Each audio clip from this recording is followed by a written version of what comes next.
Olá pessoal, tudo bem com vocês? Na aula de hoje nós vamos dar continuidade ao sistema respiratório.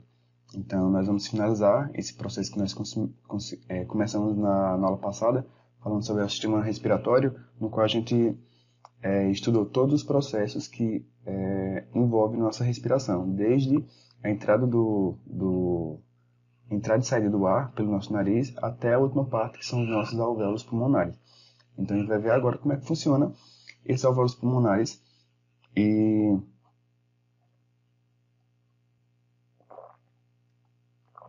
como que ocorrem as trocas gasosas que acontecem nele.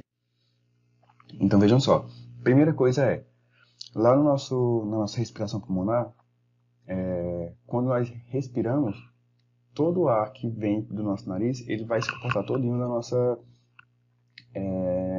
pulmão. Então vejam só que quando a gente, deixa eu ver aqui, quando a gente respira, veja que toda essa parte aqui, essa parte óssea do nosso peito, ela enche, ela fica maior. Então quando eu estou respirando, tudo isso aqui cresce. E quando eu inspiro, essa parte aqui ela diminui. Então, as nossas costelas elas conseguem ter entre aspas, né, ter uma flexibilidade no qual ele consegue comportar esse pulmão, tanto ele seco como ele cheio de ar.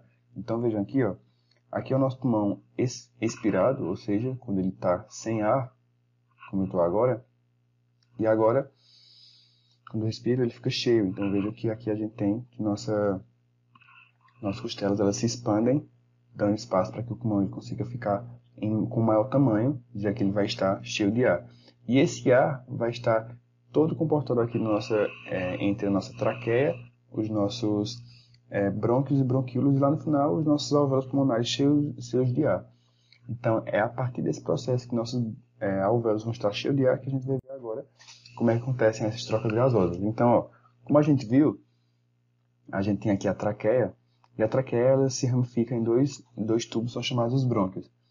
E depois esses brônquios vão se ramificar em outros tubos bem menorzinhos, que são as ramificações, em bronquíolos. Então nós temos os brônquios, os tubos maiores, e bronquíolos, os tubos menores.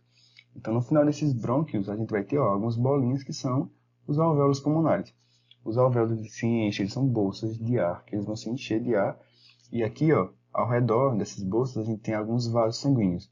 A gente tem vasos que chegam e vasos que saem desses alvéolos. Então, a função desses vasos são se fixar nos brônquios e haver as trocas gasosas. Então, isso acontece porque o ar que está nos nossos alvéolos, que a gente, quando inspira, a gente enche eles de oxigênio.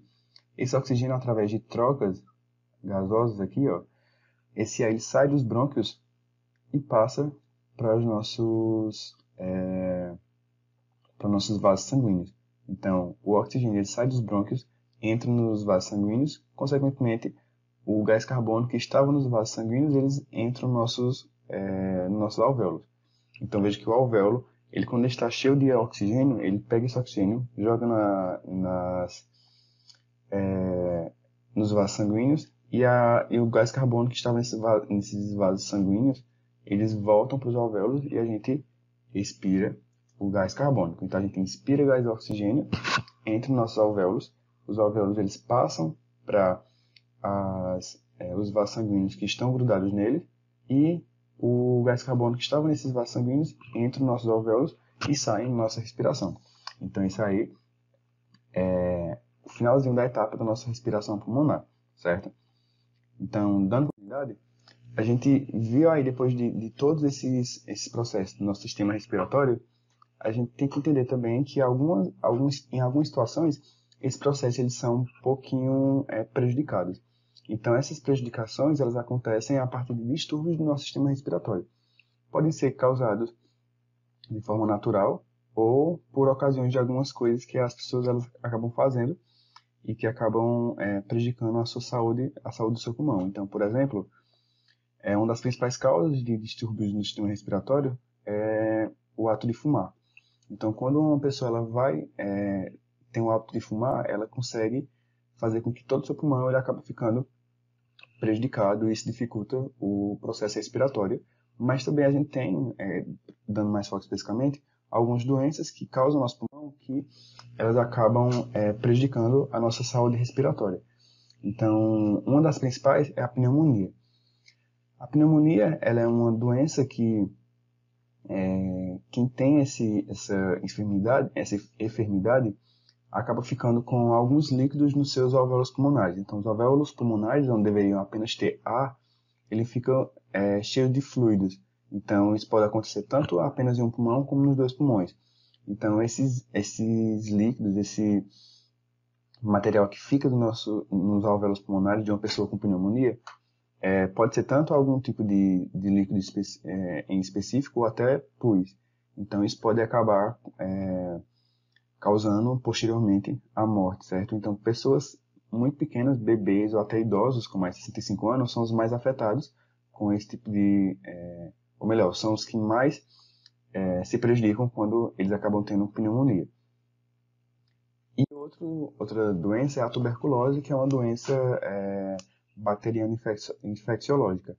Então, as bactérias que causam a tuberculose, elas podem ser passadas para outras pessoas. Então, a tuberculose ela causa inflamações no pulmão, fazendo com que a nossa respiração ela acabe sendo prejudicada.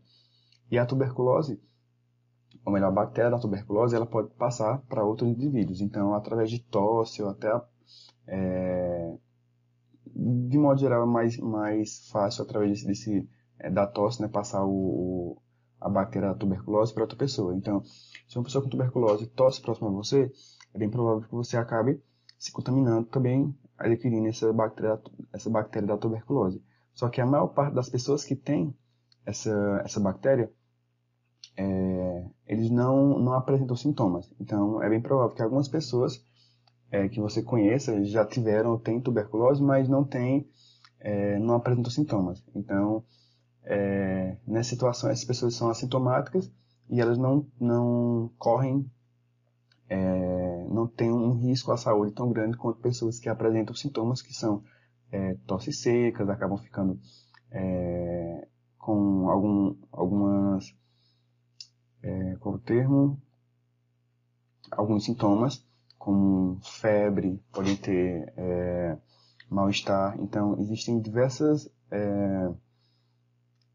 sintomas que podem demonstrar que uma pessoa está ou não com tuberculose, mas, de modo geral, a maior parte das pessoas que adquirem essa bactéria da tuberculose não apresentam sintomas, certo? Então, pessoal, a aula de hoje foi sobre isso. Nós finalizamos aí esse capítulo. Espero que vocês tenham entendido como é que funciona todo o sistema respiratório, como ocorrem as trocas gasosas e quais são algumas das enfermidades que podem atingir aí o nosso pulmão. E na próxima aula nós já entramos com conteúdo novo, certo? Então, tchau e até a próxima aula.